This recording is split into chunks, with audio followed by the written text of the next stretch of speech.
Allez les amis, une dernière émission avant de partir en vacances, tranquillement. Enfin, ça, perso, je sais pas encore, mais je sais que... Et comme chaque année, ouais, c'est l'organisation façon Manimoine, je peux vous dire que c'est vraiment une catastrophe. Mais on verra. En tout cas, si vous êtes en vacances, profitez-en. Ceux qui n'ont pas de vacances, bon courage, on est de tout cœur avec vous. Et vous le voyez, FTS est mobilisé notamment dans le cadre des JO. Ils vont vous accompagner notamment avec Tom Charavino, Tom Dufan et monsieur Erwan Abotret. Nous, on continue de parler de Formule 1 parce que c'est notre dada. La F1 n'est pas aux Jeux Olympiques. Monsieur Brice Germain, monsieur Hamza Armani que je retrouve pour cette nouvelle émission. Mais on a commencé un petit jeu, c'est peut-être d'ailleurs le débat qu'on aurait dû faire aujourd'hui. Si vous étiez DTN et que la Formule 1 était aux Jeux Olympiques, ce serait quoi votre sélection du line-up français, les gars? On pourrait faire d'ailleurs France, on pourrait dire France et même Grande-Bretagne seraient les deux sélections assez intéressantes. Bah, pas que. Oui, pas que. Regarde l'Espagne, Alonso Sainz. Ouais. Bah, du coup, c'est il y a évident. beaucoup de débats. Ouais, ça, c'est assez évident du coup. Bah oui, mais du coup, ça veut dire tu veux dire deux nations problématiques. Voilà, c'est ça. Oui, c'est ça, c'est ça. Ok, c'est d'accord. ça, c'est ça. Non, mais mais pas pour l'expérience, je mettrais Ocon Gasly. Ah ouais. Après, Moi, je pars sur Martin Sadjar. Ouais, il me régale. Tu vois. Parce que mais parce que t'es en mode foot U19. Tu vois, non, parce que tu mets les noms parce que pro. Victor, justement, on a été à plusieurs stages et moi, ce qui me fascine, c'est sa qualité d'adaptation. Et parce que Isaac, vitesse. Alors, je dis pas que Gasly et Ocon, mais voilà, j'ai envie de voir du renouveau, j'ai envie de voir. Non, et puis Moi, je pars sur Gasly doit prodiger, c'est ça? Exactement. Je pars sur du Hadjar Martins. Et pour les Britanniques, ça c'est le plus dur pour les Moi, je pars Britanniques. sur Hamilton Russell. Mais parce que ça match ensemble. Ouais. Ouais. Dans la vie de groupe quoi. Sur Après, tu peux aussi partir sur du Hamilton Berman si tu prends vraiment les Britanniques talentueux. Je rigole, c'est une blague. Le nom de Lando Norris n'est pas cité. Ça fait 2 minutes 30 cette émission a commencé à être déjà dans la sauce. En tout cas, une grosse sélection canadienne avec Lance Stroll et Nicolas Latifi. Ouais. Grosse Est-ce sélection. que tu pars sur ça ou est-ce que tu serais capable de remettre Villeneuve? Parce que moi, moi sincèrement, sur des Olympiades pareilles, alors après on peut élargir. Ça y est, il est déjà. Ah ouais, non, mais on est dedans. WRC, ouais, etc. Quel circuit Si on reste juste sur F1, F2, F3 à la limite, moi franchement, un Raikkonen, un Vettel, ils ont totalement leur place dans. Tu peux les remettre plus que Bottas pour la Finlande, oui. Les deux ensemble. Vettel, est-ce que tu le remets pour l'Allemagne? Ah ouais. Avec qui? Mick? Non, Hülkenberg. Ouais. Mick. Pour la Suisse à la rigueur. Ah, mais... Oh, penalty. Grosjean pour la France ou pour la Suisse du coup? La Suisse. Non. Moi je mets Buemi pour la Suisse avec Mick.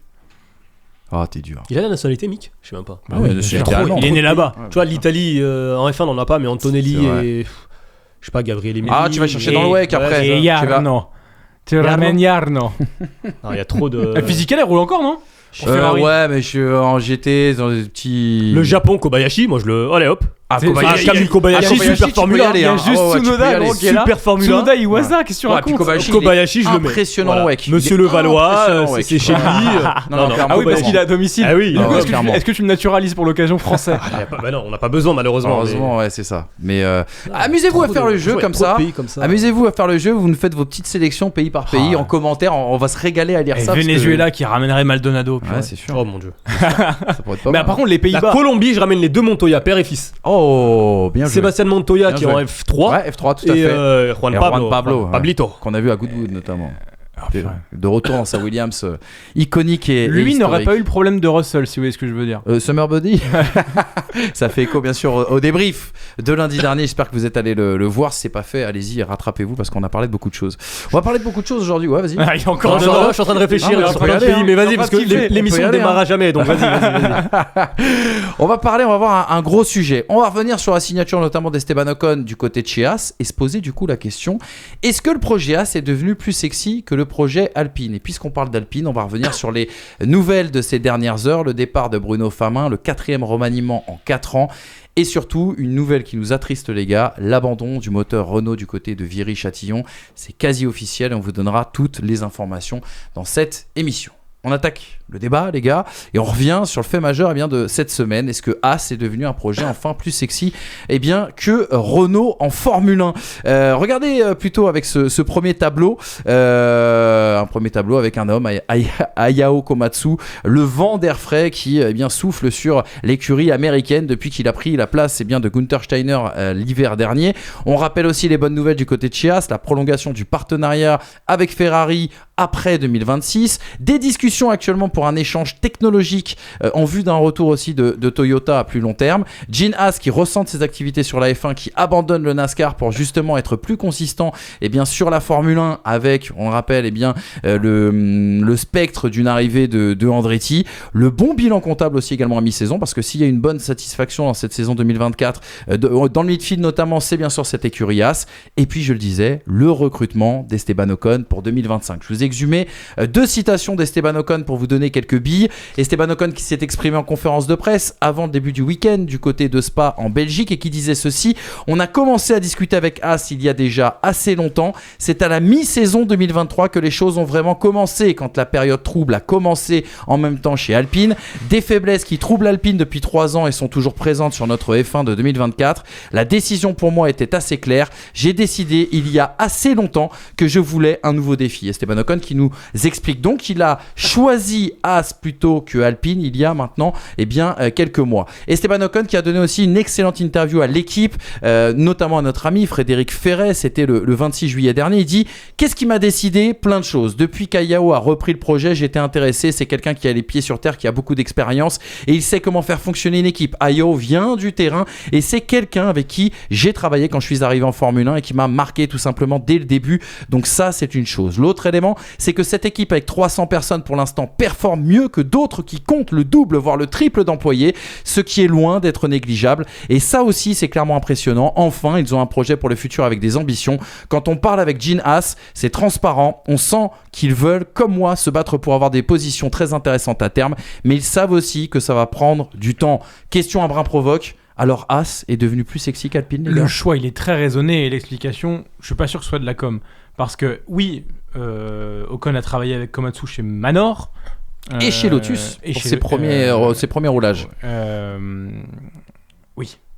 J'ai un trou, pardon. Mais Ocon, là, dans ce qu'il nous raconte, c'est du James Wolfe dans le texte. Et ça m'intéresse beaucoup. Parce que qu'est-ce qu'il dit sur Haas? Il dit: le rapport résultat moyen de l'écurie, c'est ce qui me fait dire que si l'investissement vient, l'écurie a de quoi performer. Et c'est exactement la raison pour laquelle James Wolfe a voulu prendre ce poste de team principal de l'écurie Williams. Parce que s'il amenait lui son savoir et du coup potentiellement les investisseurs avec ses relations de par chez Mercedes, il allait pouvoir faire de cette écurie Williams quelque chose de performant. Donc là, on sent le conseil de James Wolfe, qui a toujours été en plus celui qui a conseillé Esteban Ocon, et d'ailleurs il le voulait chez Williams. Et je trouve que ces choix sont très raisonnés. Maintenant, si on prend par rapport à la question Ocon, Haas était le plus sexy que Alpine, il y a une histoire de trajectoire de résultats, mais il y a une histoire de trajectoire d'initiative également.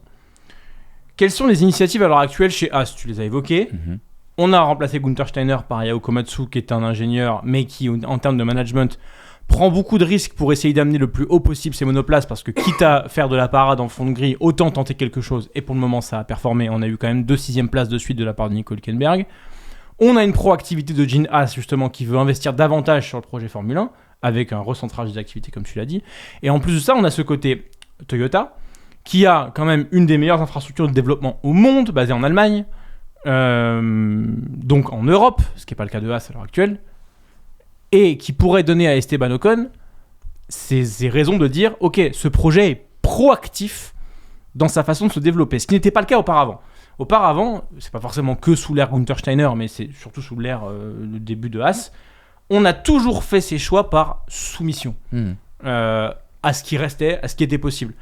Je pense aux pilotes, je pense aux pièces, je pense au fait qu'on dépendait de la performance de Ferrari. On va toujours en dépendre, mais maintenant on essaie de comprendre davantage la performance de Ferrari, ce qui n'était pas le cas.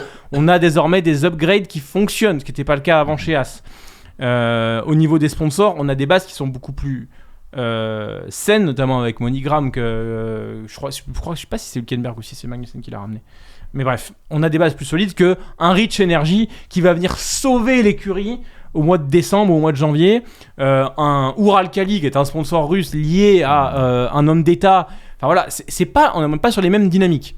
À l'inverse, t'as Alpine qui, à une époque, avait une proactivité dans son choix de pilote. Je pense à Cyril Abiteboul qui recrute Fernando Alonso, qui recrute Daniel Ricciardo. là, on nous a fait croire à une proactivité avec Pierre Gasly, mais c'est quand même une soumission du choix d'Oscar Piastri et du choix de Fernando Alonso vis-à-vis de la non-reconduction au 31 juillet 2022. Et après ça, c'est enchaîné des choix par défaut. On sort Safnauer pour mettre Famin qui n'était pas destiné à arriver là. On sort Famin pour potentiellement mettre Oliver Hawks, qui n'était pas forcément destiné à arriver là. Et on va sortir le moteur Renault pour au final mettre le moteur Mercedes, qui était vraiment pas destiné à arriver là. Tout ça sont pas destinés à la base. Alpine, c'est Renault, point. C'est le projet Enstone. Non, mais je suis d'accord avec toi. Mais tu m'as fait une tête de bizarre, c'est pour ça. Non, j'ai fait non. Oui. Ouais, j'acquiesçais. Ouais, mais quand t'acquiesces, t'es pas content. C'est bizarre. Mais tout ça pour dire que il y a un côté de la balance où on est sur on fait comme on peut. De l'autre, on fait tout ce qu'on peut. Et c'est quand même pas pareil en termes de dynamique, et je parle pas de dynamique de résultat, même si la dynamique de résultat, pour le moment, elle commence à être plus favorable à As. Donc, dans tous ces éléments extérieurs... La dynamique du résultat est une conséquence aussi. Bien sûr, mais en fait, la dynamique du résultat, tu peux pas la penser court terme. La preuve, Fernando Alonso n'a pas signé chez Mercedes, et au final, aujourd'hui, peut-être qu'il s'en mord les doigts, j'en sais rien. Là, tu prends la dynamique, ce qu'on te propose comme projet... mais moi, ça m'attire plus d'aller chez As. La soufflerie Toyota, enfin les infrastructures Toyota, j'ai envie d'y aller, quoi. Utilisé, on le rappelle, en ce moment par McLaren, mais McLaren a fait des travaux du côté de Woking et du coup laisse la place justement. Et t'as une question d'image, excuse-moi. Non, faudrait juste pas qu'une clé USB disparaisse ou reste sur un ordinateur. Chose qui arrive parfois. Ouais, ça on l'a vu. On connaît. Mais t'as une question d'image aussi. As, c'est une écurie qui n'a pas d'image. Qui a une image de loser, qui a une image d'écurie qui n'a jamais performé. Tu sais, c'est une bonne coopérative comme au vin. C'est-à-dire qu'on fait un assemblage de plein de cépages, de plein de choses qui ont été récoltées par les autres et on espère avoir un grand cru à la fin. On roule et basta. Sauf qu'en fait, quand tu performes, quand t'es chez As, du coup, c'est ultra visible. La cote qu'a repris Nico Hülkenberg après l'avoir perdu pendant des années. Encore une fois, pour moi, c'est une question d'avoir collé à sa peau la statistique du non-podium. Mais ça, c'est encore une fois, je sais qu'il est d'accord avec moi, mais il y a plein de gens qui se disent que c'est une chèvre, Hülkenberg. La cote qu'il a repris en étant chez As, performer chez As, c'est se montrer. Performer chez As, c'est avoir un baquet pour Nico Hülkenberg dans une écurie constructeur qui, certes, pas forcément une grosse cote, dans le sens où c'est une écurie dont on n'a aucune certitude. Mais c'est un contrat long terme pour Hülkenberg, alors qu'il y a 2 ans, il faisait des piges à Aston Martin. Magnussen revient du diable au Vauvert et fait 3 saisons complètes juste parce qu'il a performé mieux que Mick Schumacher. Aller chez As, aujourd'hui, c'est te donner l'opportunité de, si tu mets des points, ta performance, elle va être XXL dans l'image des gens. Et contrairement à Alpine, où tu as une espèce de régression constante, où le fait de mettre 4 points en 8ème place, c'est considéré comme quelque chose de logique, pas exceptionnel. Si tu fais 8ème chez As, on va te voir. Et si tu fais 8ème plusieurs fois chez As, on va te voir. Et peut-être qu'à ce moment-là, un top baquet va revenir. C'était un petit peu l'image de ce que voulait faire Romain Grosjean. Le problème, c'est que la trajectoire a ressemblé plus à celle d'Alpine entre 2016 et 2020 qu'à celle de As à l'heure actuelle. Mais en attendant, le choix de reculer pour mieux sauter, s'il y a bien une écurie où le faire, je trouve que c'est As, puisque Williams, pour le moment, a montré que Albon n'a pas mieux ressauté pour l'instant. Mais par contre, Hülkenberg, oui. Et ça, je trouve que effectivement, ça rajoute, tous ces éléments-là rajoutent de la sexitude au projet.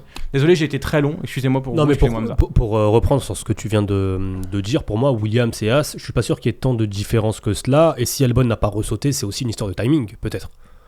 Rien ne me garantit qu'Albon en 2026 ne sautera pas ailleurs. Antonelli aussi moi, je pars du principe, très sincèrement, qu'aujourd'hui, pour un pilote, j'allais dire bankable, peut-être pas bankable, mais pour un pilote qui est considéré comme un bon, voire un très bon pilote, mais pas suffisamment pour t'appuyer sur lui en tant que grosse structure, bah Ocon et Albon, j'aurais tendance à les mettre plus ou moins sur le même, au niveau de la même échelle. Et en fait, ces deux pilotes-là, bah, comme tu dis, avec Hülkenberg, rien ne me dit que dans 2 ans, dans 3 ans, ils ne seront pas chez un top team. Mais il va falloir performer et il va falloir, comme tu dis, être visible. Et être visible, ça vient aussi du travail de la structure. Et ce qu'a réalisé Komatsu, c'est vrai que ces dernières années, As faisait plutôt figuration aujourd'hui en Formule 1, avec toujours cette même petite rengaine La valeur de la Formule 1 augmente, donc la valeur de l'écurie, de la structure As augmente, et à terme, l'écurie sera revendue. Sauf qu'aujourd'hui, tu t'aperçois qu'en fait, une écurie, en nommant les bonnes personnes, en l'occurrence Ayao Komatsu, tu es capable de passer de écurie de figuration, comme c'était le cas lorsque Mazepin et Schumacher étaient la doublette, le line-up, à écurie qui aujourd'hui se bat pour une 6e place ou une 7e place au championnat du monde constructeur devant une écurie constructrice telle qu'Alpine. Attention à ne pas mettre trop de crédit sur Ayao Komatsu, dans le sens où il y a des choses qui ont été faites l'année dernière et qui ont des effets cette année. On le disait pour Otmar Szafnauer, il faut 18 mois. Ne donnons pas tout le crédit à Komatsu. Il en a sur le management, il en a sur l'impulsion, sur la philosophie, donnée, mais sur la mécanique et sur certaines. Mais d'ailleurs, regarde ce que disait. Il y a quand même des choses qui viennent d'avant. Regarde ce que disait Kevin Magnussen. Je crois que c'était avant la Belgique, ou avant la Hongrie. Je sais plus. Non, je pense avant la Belgique. Pour la première fois de l'histoire de Haas, on a amené des évolutions qui fonctionnent. C'est ça. Toutes les évolutions fonctionnent. Ça, c'était jamais le cas par le passé. Et ça, en off, tout le monde s'accorde à dire que le management de Steiner était un peu trop faussement bienveillant et toxique dans la rigolade. Je te fais des vannes, mais je le pense. Et la preuve. Il y en a un qui aujourd'hui fait des ITV pilotes après les courses, et l'autre. C'est ça, qui est sur le muret et qui prend les décisions. Le respect que j'ai pour Gunther. Non, mais il est quand même rentré en star system, quoi. Bien sûr. Les gars, justement, le choix d'Esteban Ocon, tu l'as dit, quitter un constructeur dans lequel il était impliqué depuis 5 ans pour aller rejoindre l'un des plus petits budgets, si ce n'est le plus petit budget, bien sûr, du plateau F1. Il y a quand même en filigrane aussi cette révolution moteur qui nous attend en 2026. Et j'ai l'impression que beaucoup de pilotes ont à l'esprit l'exemple de Williams en 2014, qui était motorisé par Mercedes et qui avait justement réussi à truster un paquet de podiums. C'est ainsi que Bottas, justement, s'est mis sur le devant de la scène et derrière a signé son contrat chez Mercedes. Et une pole, tout à fait. En Autriche en 2015 ou 2014 avec Felipe Massa, je crois, il me semble, avec les deux, tout à fait, qui est en première ligne. Est-ce que, et à l'inverse, on aura l'autre exemple. Tu parlais tout à l'heure de l'exemple de Romain Grosjean, est très intéressant. Quand Romain Grosjean quitte Lotus pour aller chez Haas, à l'époque, il a cette ambition de prouver chez Haas pour aller chez Ferrari parce qu'on sait qu'il y avait quelques échanges technologiques. C'est un pari risqué qu'il prend quand même, Esteban Ocon, là. C'est un pari risqué, mais. Risqué, ça dépend déjà des offres qu'il avait. Des offres concrètes. Il y avait peut-être Williams, certainement Williams. Dès le début de saison, j'avais parlé d'un pilote qui aurait certainement son mot à dire sur le baquet Mercedes. Mais on comprend finalement assez rapidement que c'était niet. C'était pas forcément envisagé. Donc au final, et c'est ce qu'il dit dans l'ITV chez l'équipe, il est heureux de trouver Haas et il est heureux de trouver chez Haas une structure dans laquelle il va reprendre confiance et on aura confiance en lui. On va s'appuyer sur lui. Là, ce sera le patron. Voilà, tu auras un jeune rookie qui arrive de F2 et puis tu as Esteban Ocon qui a 150, 200 courses d'expérience en Formule 1, je sais pas combien. Aujourd'hui, je pense sincèrement, alors entre Haas et Williams, ce sont deux projets différents, mais qui ont la même dynamique, je trouve, ou une dynamique plus ou moins semblable. Après, c'est un choix d'homme, c'est un choix de feeling, et dans l'ITV, ce qui semble quand même être retranscrit, c'est que Esteban Ocon, je pense qu'il est aussi proche de James Vowles, mais peut-être n'était pas le premier choix aussi chez Williams, et que Haas voulait fonder et construire son équipe autour de lui. Sainz, Oui, et que moi je peux comprendre qu'un pilote aujourd'hui, encore plus dans la situation dans laquelle il est, et il est depuis plusieurs années chez Alpine, se sente heureux d'avoir une structure qui le désire. Alors ça c'est intéressant ce que tu dis, parce qu'on a aussi appris dans le week-end que il y a eu une discussion entre Alpine et Williams. Ça a existé, cette discussion, pour que justement Esteban Ocon vienne remplacer Logan Sargent dès cet été, et que il a moulé son baquet chez Williams. Voilà, exactement. Que Esteban Ocon est allé à l'usine Williams pour mouler son baquet et était plutôt OK justement pour rejoindre Williams, mais que c'est Alpine qui ne voulait pas renforcer un concurrent direct justement au classement des constructeurs. Ce qui prouve quand même que Esteban a vraiment envie de se barrer quand même. Ah bah clairement. L'interview avec Fred Ferret dans l'équipe, et là-dessus on comprend tout. On comprend que c'est plus la décision, que in fine la décision de couper Ocon ou de ne pas le prolonger a été prise par Alpine, mais qu'en fait Ocon avait pris sa décision déjà longtemps avant. Mais je suis pas sûr que ça se passait bien avec Famin, quand tu sais en plus à quel point ça se passait bien entre Famin et Gasly. Oui. Du coup, tu veux dire que Ocon n'était pas forcément invité dans la maison Mansell de Bruno Famin au moment des 24 heures? Dans la maison Nigel Mansell. C'est ça, ouais. Je me dégoûte moi-même. Il est temps que je parte en vacances. Mansell, donc le gentilé du Mans. Du Mans, ouais, tout à fait. Non, puis t'as ça, puis en plus derrière, ce choix est fait, et puis derrière on sort Famin. Enfin bref, aucun choix long-termiste. Enfin. encore une fois, hein, il y a une écurie qui indique des signaux verts, d'autres qui indiquent des signaux au rouge. Je préfère être dans une barque avec des pagaies, avec des gens qui me disent on est en train d'installer un moteur dessus, plutôt que dans un paquebot qui coule et me dire vous avez un service 5 étoiles, mais par contre le bateau il tangue. C'est assez paradoxal de se dire qu'aujourd'hui, à l'été 2024, le projet qui aujourd'hui semble le plus sain, c'est As et pas celui d'Alpine. Parce Sachant que que ça a toujours potentiellement, été le plus malsain aujourd'hui, Alpine, ça reste un projet. J'ai l'impression c'est du pile ou face en fait. Eh ben, Ça veut dire que... Bah, vas-y. Allons-y sur le projet Alpine, les gars, parce que c'est intéressant et tu vas voir qu'il y a des discordances encore entre Bruno Famin et Esteban Ocon. Le petit tableau pour vous rappeler, le débat et cette question. Alpine doit-elle rester en Formule 1 ? Franchement, c'est la seule question aujourd'hui qui se pose, les gars. Au vu des nouveaux éléments, un nouveau grand ménage donc, qui va être opéré dans ce mois d'août, le 4e board en 4 ans avec l'annonce du départ de Bruno Famin.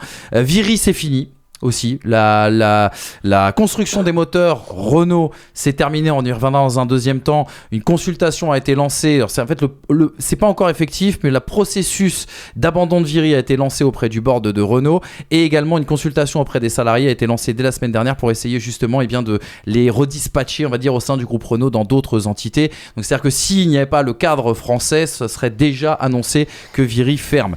On parle d'un accord, bien sûr, avec Mercedes pour la fourniture moteur. On ne sait pas d'ailleurs si c'est pour 2026 ou dès 2025. Il y a un audit aussi également qui est en train d'être fait par Flavio Briatore concernant l'activité Alpine, l'activité Renault en Formule 1. C'est une étude qui a été directement commandée par Luca De Meo, le boss du groupe Renault. On le verra un petit peu plus tard, mais Jérémy, notre ami F1 à la loupe, insiste beaucoup sur le changement de projet justement de Renault en Formule 1. Il dit c'est la fin d'un projet technologique français. Ça, c'est très important. Et puis, cette question finale, les gars, est-ce que le projet Alpine F1 a toujours du sens à partir du moment où on ne construit plus les moteurs et on fait appel justement à un fournisseur moteur qui s'appelle Mercedes, à partir du moment où on se coupe aussi avec tout l'ADN français de cette équipe. Alpine deviendra Alfa Romeo sur les dernières années. Exactement. C'est ça. Ni plus ni moins. Un naming, puisque ce n'est pas Alpine qui fait les moteurs, c'est Renault, et ce n'est pas Alpine qui fait la voiture, c'est une usine d'Enstone, un fabricant de Formule 1 concrètement. Mais sans nom. Sans écurie. Oui, comme Oreca, comme Dallara qui fournit des châssis. C'est Enstone, c'est le nom d'une ville. Point. C'est ça. Donc, en fait, du coup, effectivement, ça devient un naming. Alpine doit-elle rester en F1 ?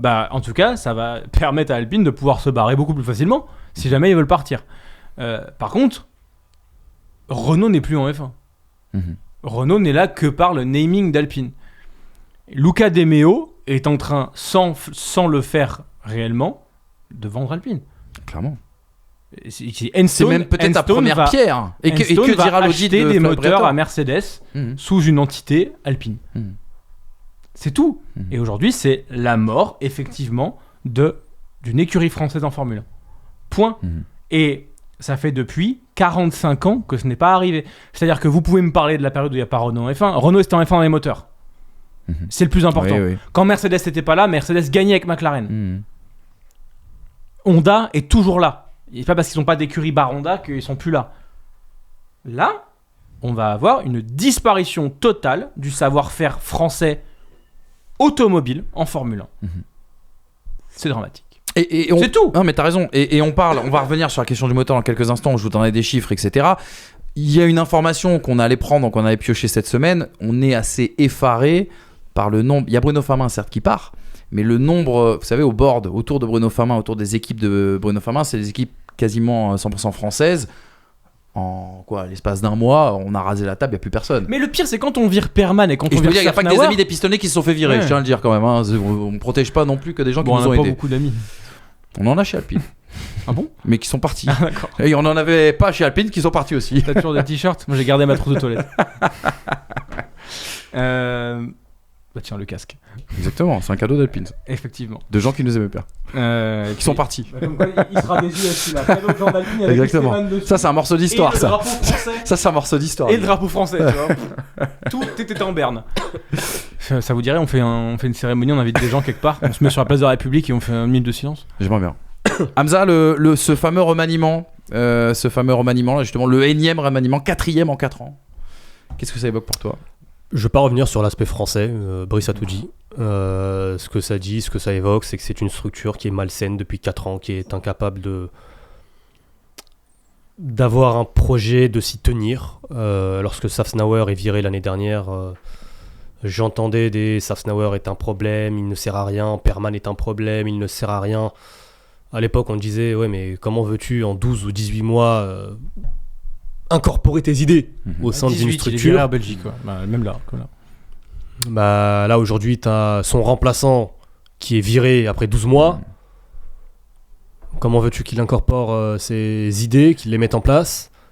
Avant, c'était pareil avec Rossi. Comment veux-tu, alors Rossi avec toutes les critiques et qui pour moi sont justifiées, qu'on a pu lui fournir. Voilà, depuis le départ d'Abitbull, dans des conditions assez obscures, encore une fois, bah, c'est une écurie qui est morte en fait. Ça veut dire qu'aujourd'hui, on va perdre la France en Formule 1. Il nous restera des pilotes, mais potentiellement, si demain ou si dans 10 ans ou 15 ans, tu perds Esteban, tu perds Pierre, que Isaac, que Victor arrivent en Formule 1, qui mettent fin à leur carrière et qu'on n'a pas derrière une relève, bah, potentiellement, avec pas de Grand Prix de France, potentiellement tu perds tout lien entre la Formule 1 et la France. Après, encore une fois, c'est pas une surprise de voir que cette gestion catastrophique te mène à une purge, parce que aujourd'hui, on le dit depuis des mois et des mois, depuis 4 ans. Ouais, en fait, il y a tellement de problématiques qu'aujourd'hui, c'est la solution la plus radicale qui est adoptée. C'est triste pour la France. Je ne sais pas si c'est sain ou si c'est mieux pour Alpine ou pour Enstone. Puisqu'Alpine, comme tu le disais, potentiellement demain pourrait s'appeler Germain Racing Team, ce serait pareil. Ah tiens, je suis en train de le faire. Je te fais une mini parenthèse. Autre chose qu'on a appris hier, je pense que c'est une connerie, mais je vous le dis quand même. Voilà, c'est une rumeur, mais je vous le dis. Vous savez que le partenariat avec BWT devrait s'arrêter. Je connais la même chose que toi. BWT devrait s'arrêter normalement à la fin de l'année, mais il y a une hypothèse où on remplace BWT ou alors on associe avec BWT. OnlyFans pourrait être le titre. J'ai la même info que toi. Ouais. Encore une fois, c'est de la rumeur. Oh, c'est de la rumeur. Mais j'ai entendu la même chose de mon côté. Si jamais c'est vrai, si ça se confirme, n'oubliez jamais que vous l'aurez entendu. Bah, attends, donc là, t'es en train de me dire que l'écurie, l'année prochaine, pourrait s'appeler, ou dans 2 ans, OnlyFans Alpine. Et ça, en même temps, ce serait bien trouvé parce qu'il reste plus que les fans. Hein. Ça sera non, mais il y a plus de voitures, il y a plus. Mais est-ce que, après, je sais pas, il faudrait rentrer dans un cadre légal, je sais même pas si c'est quelque chose. Ça a été fait par le passé. Playboy a fait des coups avec Arrose, par exemple. En Formule 1 aujourd'hui. Virgin n'avait pas une image de fou. Ouais. Après, Andreas Weissenbacher chez BWT. Oui, on est déjà dans OnlyFans, ça que tu veux dire. Dans l'esprit, quoi. Bah, non, mais après, je vais là, c'est différent. je vais dire vraiment quelque chose. Un cadre, un palier. Mais il se passe des choses dans le paddock très mauvaises avec Andreas Weissenbacher. On peut pas en parler parce que on n'a pas de confirmation nette et qu'on n'a pas de recoupage T'as pas envie d'informations. de prendre un procès pour diffamation, ce que je peux comprendre. On a passé une soirée avec le Boog et on peut imaginer. Alors déjà, on a passé une soirée avec Weissenbacher et on s'est dit faut pas traîner à côté. On a failli finir à l'hôtel quand même. Non mais c'est vrai. On n'a pas failli finir. Il nous a proposé. Il l'a proposé. C'est pas pareil. Bref. T'étais pas là ce soir-là? C'est quoi ces histoires? C'est bon, non, vas-y, on en racontera un autre jour. On en parlera en off. Non mais attends, il y a ça et puis derrière dans le paddock, on le voit plus. Hein. Non. On le voit plus. Non. Et moi, j'ai ouï dire, encore une fois, j'ai ouï dire, donc pas de confirmation, je n'affirme pas ça, le serment du journaliste. Mais j'ai ouï dire qu'il a été banni. D'accord. Ouais. Pour des trucs pas cool. Ouais, un petit peu excessif, on va dire. Pour revenir sur sur cette histoire, tout à l'heure, je parlais de pile ou face ou de quitte ou double. Ben en fait, le projet aujourd'hui, je suis incapable de te dire si, on va parler pour Pierre Gasly, en l'occurrence, le fait d'être confirmé, d'être pilote Alpine. Potentiellement, il fait le jackpot du siècle si l'année prochaine ils parviennent à associer le moteur et la structure, le châssis. Ça peut potentiellement devenir une écurie qui du jour au lendemain jouerait des podiums. Donc c'est pour ça que moi, enfin Ocon, après il part pas pour ces raisons-là, mais un pilote qui a le choix entre Williams et Alpine ou entre Haas et Alpine, je peux entendre que ils choisissent entre guillemets le projet le plus sain et sécuritaire. Mais en même temps, je suis incapable aujourd'hui de te dire qu'être pilote Alpine sur les 2, 3, 5 prochaines années te condamne, te ferme toutes les portes liées à la performance en Formule 1. Mais bien sûr, mais dans tous les cas, il fait avec les informations qu'il a. Et à l'instant T, au moment où il signe son contrat, c'est les informations qu'il a, en fait, c'est la bourse. Enfin, c'est normal. Justement, tiens, prenons les réactions de Bruno Farmin et d'Esteban Ocon, c'est super intéressant. Les gars, ça en dit long sur le projet et sur ce nouveau remaniement. Excellente interview de Bruno Farmin, il faut le dire, sur Canal+, sur l'émission La Grille, c'était juste avant le début du Grand Prix de Belgique. Bruno Farmin nous dit: Ça a été une année passionnante parce qu'on était en plein nouveau projet. Le projet du nouveau moteur Aviri qui marche de manière extrêmement prometteuse avec une équipe hyper motivée.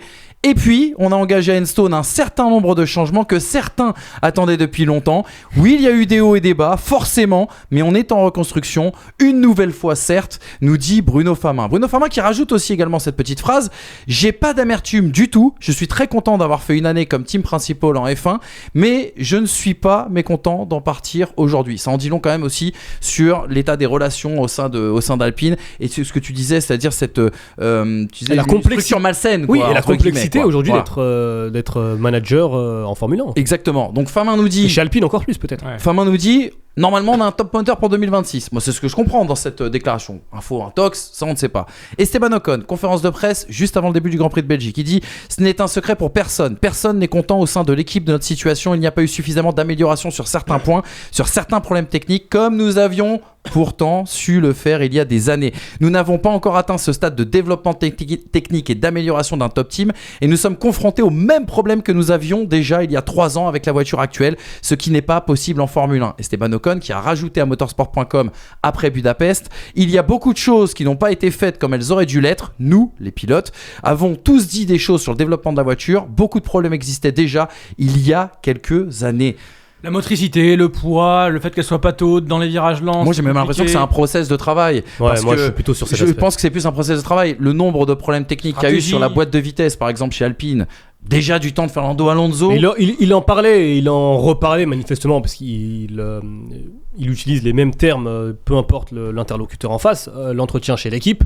C'est ce qu'il dit. Depuis 5 ans, on a les mêmes problèmes. Nous, pilotes, Fernando Alonso, Daniel Ricciardo, moi-même, on a signalé ces problèmes. On a toujours les mêmes depuis 5 ans. L'intégration de la boîte de vitesse qui n'arrive pas à être faite dans cette voiture. Et on rappelle, elle est faite par qui la boîte de vitesse, les gars ? Enstone. C'est ça. Parce qu'on a beaucoup fait le procès de Viry-Châtillon. Après, le moteur, il va pas non plus sur plein de trucs. Je sais pas, bien sûr. Je sais pas, c'est peut-être aussi une histoire de châssis, c'est peut-être je sais pas. Ah, En mais tout cas, là, on il y a travaille pas trop, entre deux entités, ça c'est sûr. Oui, voilà, Voilà. Puis qui peuvent pas se blairer paraît surtout. ça paraît certain. problématique bref. Revenons vite fait sur le moteur, les gars. Un petit morceau d'histoire et des chiffres et des faits, c'est important.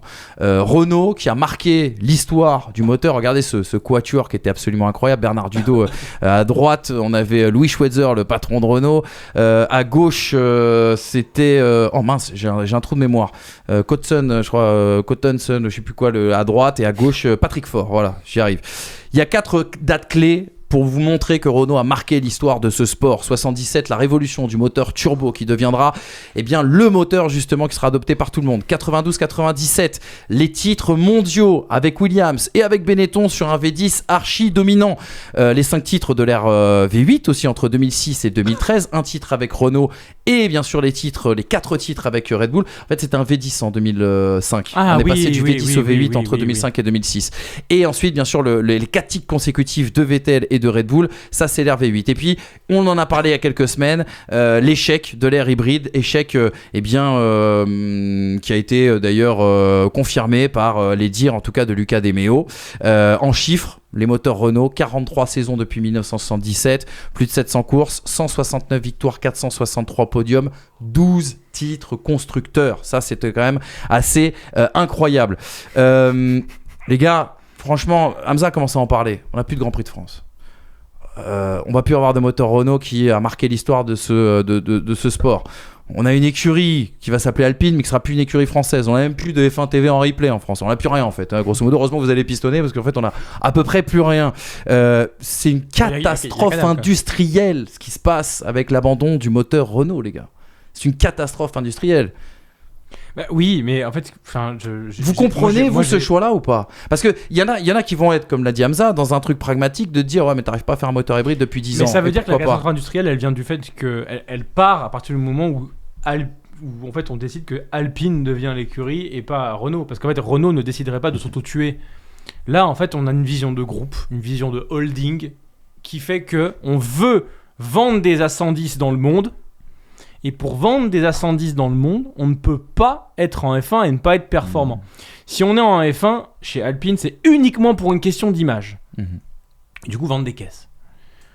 Si le moteur, il vient de Renault, les gens, tu sais, il y a une vision aujourd'hui dans l'automobile où les gens s'en foutent complètement de savoir quel moteur il y a dans ta voiture. C'est vrai. Quelle personne a une Mercedes et sait qu'il a un 1,6 Renault dedans ? Complètement. Personne ne le sait. Qui achète une Audi aujourd'hui en se disant qu'il a la même voiture qu'une Skoda Fabia ou qu'une Seat Ibiza? Personne ne le sait. C'est le poids du marketing, quoi. C'est le poids du design, c'est le poids de l'image, c'est le poids du regardez, elle est belle, regardez, elle a le CarPlay, J'ai regardez. une Audi. Voilà, c'est juste ça. Donc aujourd'hui, si Alpine, par des moyens, comme par exemple avoir un moteur Mercedes, performe en F1, Alpine vendra des A110. Alpine sera bénéficiaire sur sa stratégie de communication, sur le fait de revenir sur le marché des voitures premium, voire GT, dans le monde. Dès lors, ils en ont strictement rien à foutre que ça passe par le fait de virer Renault. Parce que la stratégie, ce n'est pas que Renault performe en F1, la stratégie, ce n'est pas que notre marque fasse du sport automobile, la stratégie, c'est de s'aligner sur un projet auto pour qu'on voit notre marque. Parce qu'aujourd'hui, il y a 10 ans, qui achetait une Alpine ? Alpine, c'était une voiture du passé. Oui, complètement. C'était une voiture d'il y a 50 ans. C'est comme une. C'était le dada de nos grands-parents, comme une R8 Gordini, tu vois. Exactement. Voilà, c'est pas du tout la modernité. Aujourd'hui, on met sur la F1 pour montrer qu'on est là, on est là, on est là, on est là. Mais du coup, ça va se faire au détriment d'une usine, comme tu l'as dit, 15 fois champion du monde, 14 fois, je sais plus. 13 fois, je crois. 12. Tout ça constructeurs. pour une notion de marketing. Donc, je préférerais à la rigueur qu'on laisse Renault en F1, même s'il devait faire n'importe quoi, en fait, tu vois. Mais parce qu'en fait, on fait du sport auto, on est là pour faire du sport auto, on fait bosser Renault Sport, on engage des ingénieurs pour faire grandir Renault Sport, pour que derrière, ça se retourne ta Clio RS, si tu veux. Mais comme Alpine ne vend que des voitures comme ça, ils ne peuvent pas se permettre que leur image sportive soit écornée par des mauvais résultats. Bon, ça, à la rigueur, j'aurais peut-être mis Alpine sur un autre projet. Que sur celui de Renault F1, qui est là depuis tant d'années et qui vient justement, c'est une décision qui vient tuer 45 ans de présence en F1. Il y a cette question de rebranding, il y a justement notre ami Jérémy, F1 à la loupe, qui en a parlé dans l'émission Pole Position de samedi dernier. Regardez, il y en a pour un petit peu moins d'1 minute et l'analyse est absolument parfaite. Je te ferai réagir là-dessus, bien sûr, mon cher Hamza. On en avait parlé la dernière fois quand on avait évoqué Alpine et Briatore. Je pense quand même que le projet Renault en tant que tel en Formule 1 était mort à partir du moment où Alpine a fait en tout cas, où l'écurie de la Formule 1 a fait son rebranding en Alpine. Parce que la Formule 1, il ne faut pas se tromper, c'est toujours un projet de stratégie marketing. Mais avant, avec Renault F1, on faisait la promotion marketing d'une technologie, d'une ingénierie, d'un savoir-faire. Avec Alpine, on fait la promotion d'une marque de niche. Donc, c'est pas du tout la même chose. Pas du tout la même chose. Et donc, avec ça, on est resté avec exactement les mêmes turpitudes, les mêmes problèmes, c'est-à-dire une usine Einstone aérodynamique, spécialisée dans l'aérodynamisme, qui ne s'entend pas, qui ne reconnaît pas, et inversement, l'usine de moteur à Viry-Châtillon. Donc, on est resté exactement dans le même problème. Je constate simplement que cette nouvelle instabilité, en fait, c'est la suite logique de ce qu'on a depuis 3-4 ans, donc rien de vraiment surprenant. Voilà pour les explications de Jérémy qui rejoignent justement ce que tu dis, et on est vraiment sur la partie l'abandon du projet technologique français. Hamza, la question elle est simple, tu préfères avoir une écurie Alpine qui n'a plus rien de français, qui n'a plus rien d'Alpine, mais faire des podiums, ou est-ce que tu préfères que dans ces cas-là justement Alpine coupe et se disent la Formule 1 c'est pas pour nous? Question compliquée. Non mais c'est vrai. Est-ce que tu préfères avoir 20 sur 20 à ta note à l'école, mais c'est quelqu'un d'autre qui a fait ta copie? Bah oui, c'est ça en fait la question. Moi honnêtement, je préfère qu'Alpine disparaisse. Et s'il n'y a plus rien de français, quel est l'intérêt de garder un naming Alpine? Tu vas la savourer ta Marseillaise? Il n'y en aura pas. Mais oui. Il n'y en aura pas. Je sais pas. Je suis pas sûr. Est-ce que tu avais la Marseillaise quand Renault gagnait en 2005 et 2006? Oui, bien sûr. Oui, sûr que oui. Ah ouais. Ah oui, bien sûr que oui. Je sais que j'ai un doute. Si. Attends, quand ça? En 2005-2006. Si, c'était la Marseillaise. Oui. Mais t'aurais eu ligne Italien ou ligne Suisse avec Alfa Romeo et Sauber? C'est vrai qu'on n'a jamais eu à se poser la question. Non, mais on va dire de bêtises. Non, mais Mercedes l'hymne est allemand, mais au final l'usine est anglaise. Ouais. Mais ça sera Gaudi quoi. Honnêtement, que ça disparaisse en fait. Il y a plus rien de français si ce n'est mais que ça disparaisse et que ça revienne avec un vrai truc à la rigueur. Oui, c'est ça. Moi j'aimerais retrouver une structure F1 bâtie à Viry ou ailleurs en France, mais qu'on ait une vraie structure plutôt que des faux semblants et une Marseillaise qui ne viendrait récompenser absolument rien de français. Mais quand tu vois ce qui se passe avec Andretti, qui a tout mis sur la table pour rentrer en F1 de façon clean. Ouais, prodigieuse même. Et, je veux dire, si le projet Andretti rentre pas, qui rentre? À part, du coup, une grosse marque qui amènerait du coup de l'argent en termes d'image, etc., comme Audi. Mais encore Audi, s'il te plaît. Audi. Vorsprung du Technik. Howdy. Eux, ils rachètent. Oh, putain. Attends, on peut le faire là ou pas? Attends. Howdy. Faut voir Instagram et passer du temps sur Reels pour ça. Vivement les vacances pour ça. C'est impressionnant. Mais n'empêche, quand tu vois qu'Andretti a tout ramené, là, et Audi a dû racheter une écurie pour passer. La place qu'a Alpine, et du coup, en soi, le groupe Renault en Formule 1, elle vaut de l'or. Si tu pars, tu pourras plus revenir comme avant. Avant, tu ramenais un projet sain, et Ecclestone, il disait tu rentres. Et les affaires HRT, tout ça, machin, ont montré que c'est pas forcément qu'une bonne idée.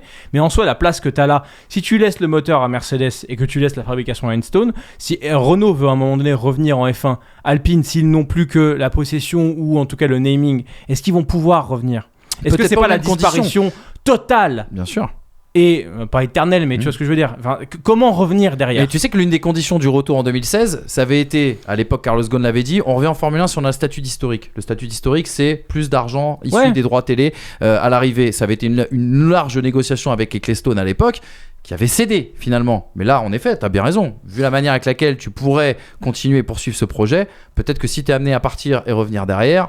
Alors on rappelle aussi, ça c'est un argument historique, donc Viry va fermer, mais on rappelle que lorsque Renault s'était désengagé de la Formule 1 en tant qu'écurie avant de revenir en tant que motoriste, ils avaient laissé ouvert une cellule d'observation, c'est comme ça qu'ils l'avaient appelé, c'est-à-dire des ingénieurs qui avaient continué à travailler sur la construction du moteur. Et lorsque le V10, l'avènement du V10 était né justement de ces années de veille technologique, et lorsque la réglementation allait en leur faveur, ils avaient réenclenché l'initiative de revenir en Formule 1, c'est à la fin des années 80. Je me demande si Honda n'a pas fait le même genre de choses. C'est possible.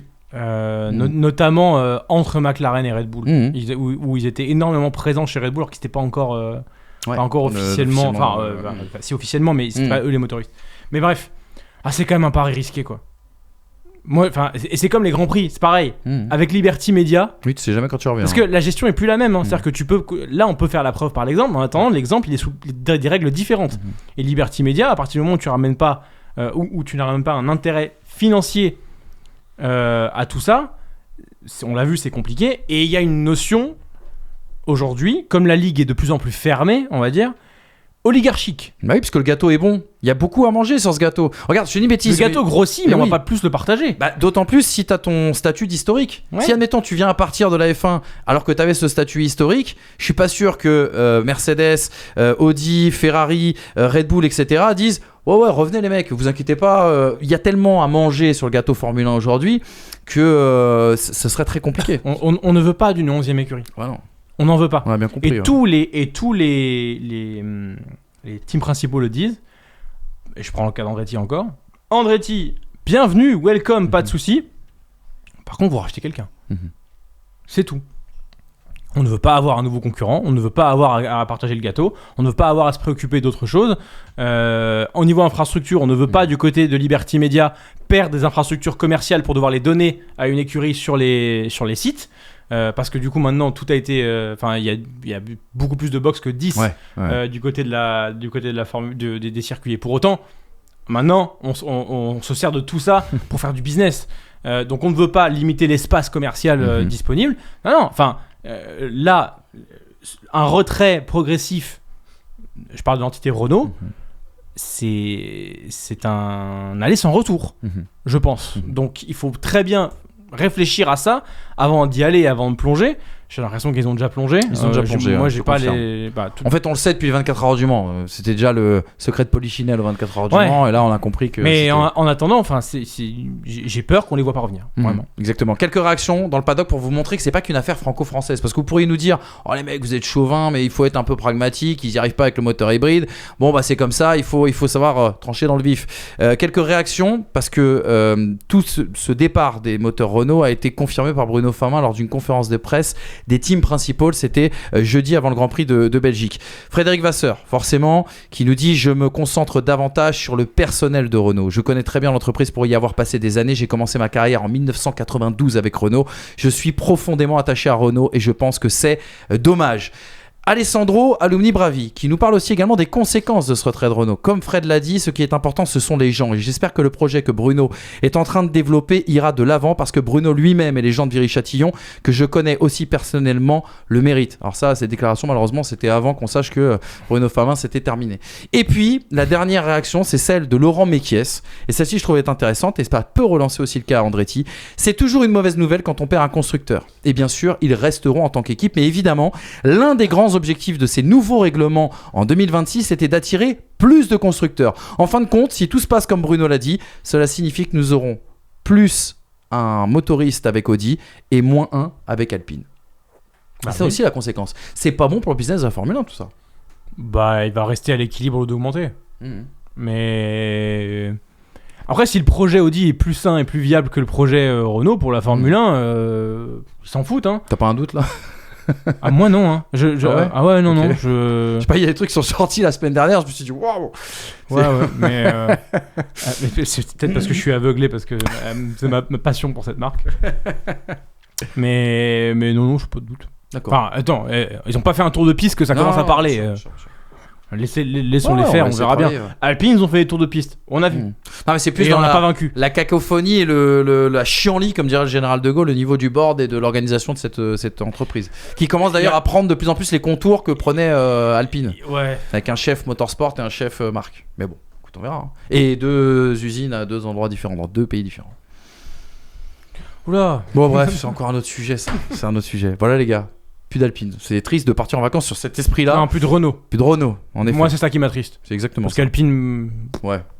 On a Alpine compris. égale Laurent Rossi. Non, Alpine égale A110, Alpine égale pas Viry-Châtillon, Alpine égale marque qui crée 200 voitures par an en Normandie.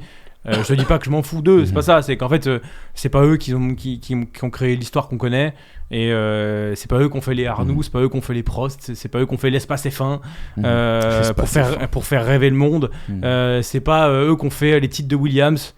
Donc non, ouais, Alpine je m'en fous, entre guillemets, c'est du business, très bien.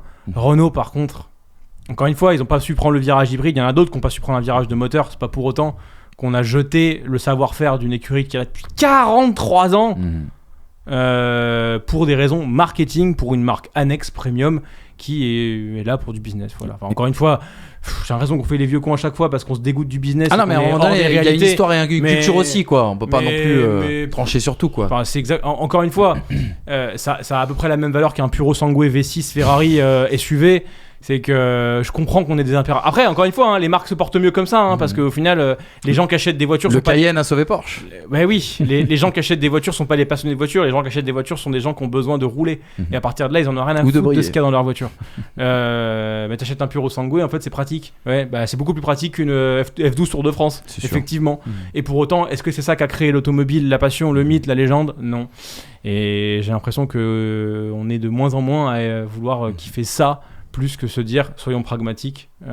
Donc bon, voilà. Mais encore une fois, j'ai pas envie de partir vous laisser sur un discours pessimiste. Et tu sais quoi, on va finir cette émission, les gars, en disant déjà qu'on a une immense pensée pour tous les petits gars de Viry-Châtillon et les petites femmes de Viry-Châtillon. Je sais qu'il y en a beaucoup qui nous regardent. Tout le monde. On échange avec certains aussi, donc plein de force, plein de courage pour vous. Et puis on va remercier aussi ceux qui ont été des amis des pistonnés qui ne sont plus chez Alpine. Ils n'ont pas été nombreux, mais suffisamment importants pour nous permettre de vivre certaines petites choses. Et puis on salue aussi ceux qui n'ont pas été les amis des pistonnés et qui ne sont plus chez Alpine. On est beaux joueurs. C'est pas ce qu'on souhaite à des gens, et longue vie professionnelle en tout cas à toutes ces personnes. Voilà, petite note En positive. fait, on aurait dû clore cette émission avant les vacances par les JO. Ouais, t'as raison. Comme ça, on part vraiment sur une bonne parce note. que là, c'est vrai que c'est un peu triste. Parce que là, on termine par foudroyer. Ouais, foudroyer. Bon les amis, bonnes vacances. Bon, allez. Reposez-vous bien, profitez de ces Jeux Olympiques. Ça se passe aussi sur FT Sport. Puis je vous retrouve à la rentrée en pleine forme. Zandvoort. Ce sera génial, non? Ouais, Zubomax. Il y a plein de surprises. Faut qu'on y aille, hein. Ouais. Mais il y a plein de surprises. Regarde, il est déjà habillé.